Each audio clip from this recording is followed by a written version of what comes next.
Hola, ¿qué tal? Bienvenidos a clase de Historia de cuarto de la ESO. Seguimos en el tema de las revoluciones que van asolando y van pasando por Europa en el siglo XIX.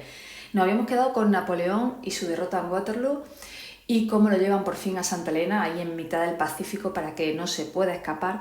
¿Y qué pasa ahora en Europa? Bueno, pues en Europa podemos decir que la etapa justo después de Napoleón es una etapa reacción a Napoleón. Vamos a ver, tras la derrota de Napoleón, los países que habían ganado Napoleón deciden hacer un organigrama nuevo, es decir, empieza una nueva etapa que se va a llamar y que se va a caracterizar como la restauración. ¿Y cómo se desarrolla esa restauración? Pues muy fácil. Subimos aquí para que lo veáis bien. A ver, bien. ¿Quiénes habían ganado Napoleón? Rusia, Gran Bretaña, Reino Unido, Prusia y Austria. Bueno, pues aquí estos cuatro se van a reunir en Viena y esta reunión se va a conocer como el Congreso de Viena de 1814 a 1815. ¿Y quién lo va a organizar y por quién va a estar liderado? Por Metternich.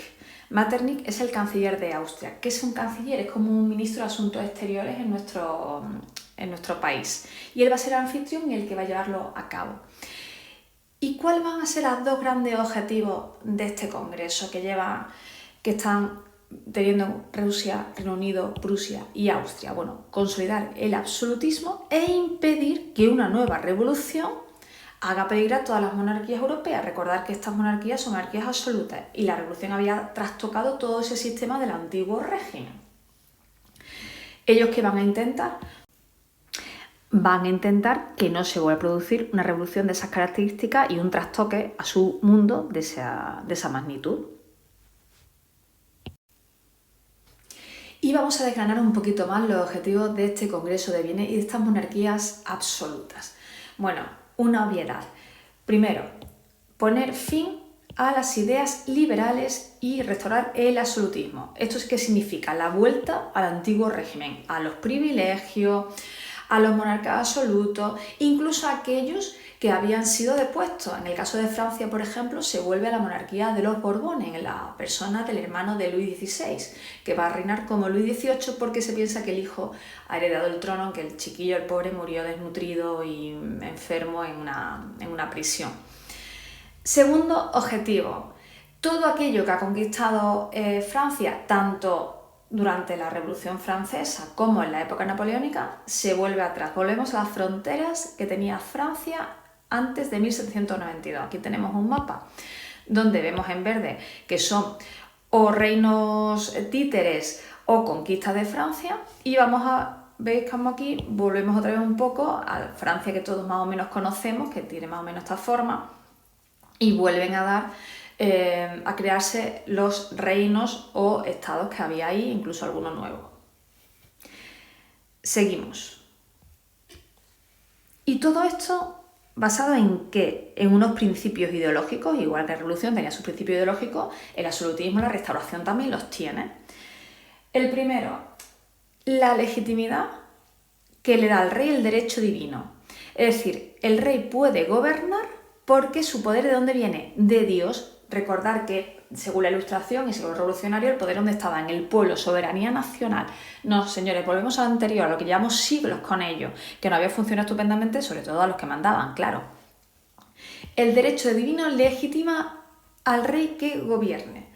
Después, el Estado, es decir, ese país, es patrimonio, es propiedad del rey, con lo cual ellos pueden pactar o lo que sea, que no dan pábulos, no oyen a esas ideas que después vamos a ver como son las ideas nacionalistas de los pueblos que han sido invadidos y que quieren de pronto tener su propio Estado.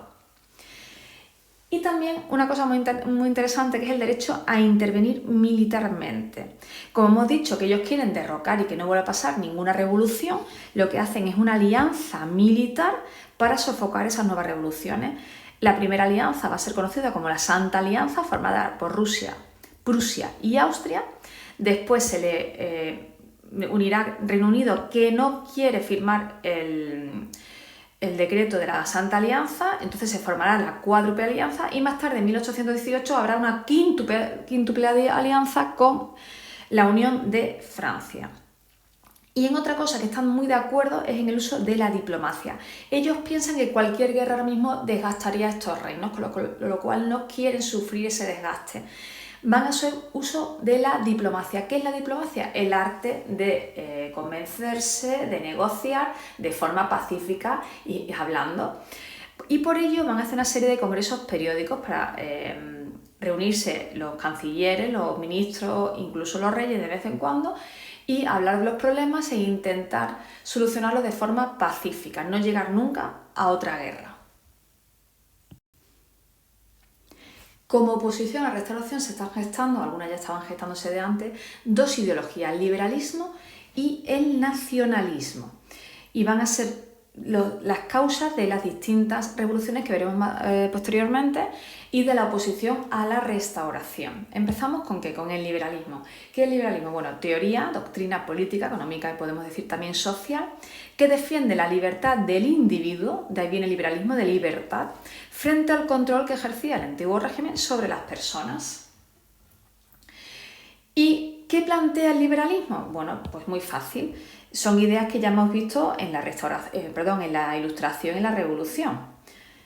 Empezamos. Primero, un Estado con una división de poderes, cuyo poder legislativo, ya sabéis, el que elabora las leyes, va a residir en unas cortes. ¿Cómo se van a elegir esas cortes? Por sufragio, ya sea censitario, que ya sabéis que es restringido, que es el más conservador, o el universal. Y cuando hablo de universal, recordad que siempre en esta época estamos hablando de universal masculino, ¿eh? La mujer aquí todavía no votan. En el caso que fuese una monarquía parlamentaria o constitucional, es decir, siguiendo siempre una ley máxima y las órdenes del Parlamento. Después tenemos un reconocimiento de derechos naturales individuales, es decir, el ser humano, la persona, el individuo, tiene una serie de derechos por haber nacido, no por pertenecer a un estamento, a un grupo. Derecho a reunión, el derecho a la libertad de expresión, a la propiedad, etc. Después, igualdad ante la ley. Ya no va a haber un código para uno y un código para otro, que esto ya lo hemos visto, repito, en la Revolución. Y también igualdad ante la ley a la hora de pagar impuestos. Es decir, aquí van a pagar todo el mundo, ya seas privilegiado o privilegiado, porque ya no existe el privilegio. Libertad económica.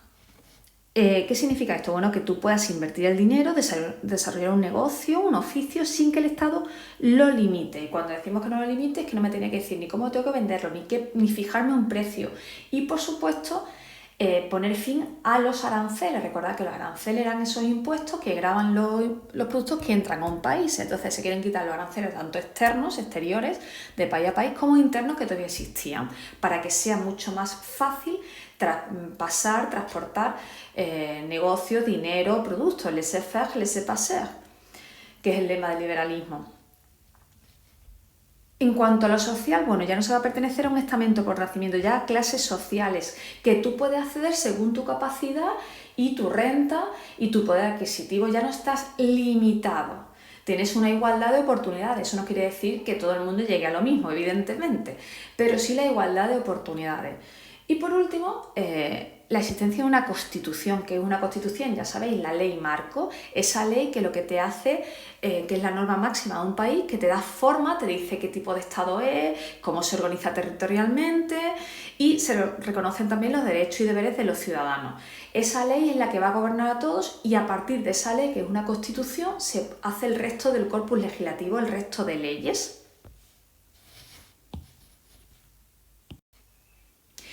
Y por otro lado tenemos el nacionalismo, que como bien la palabra viene de nación.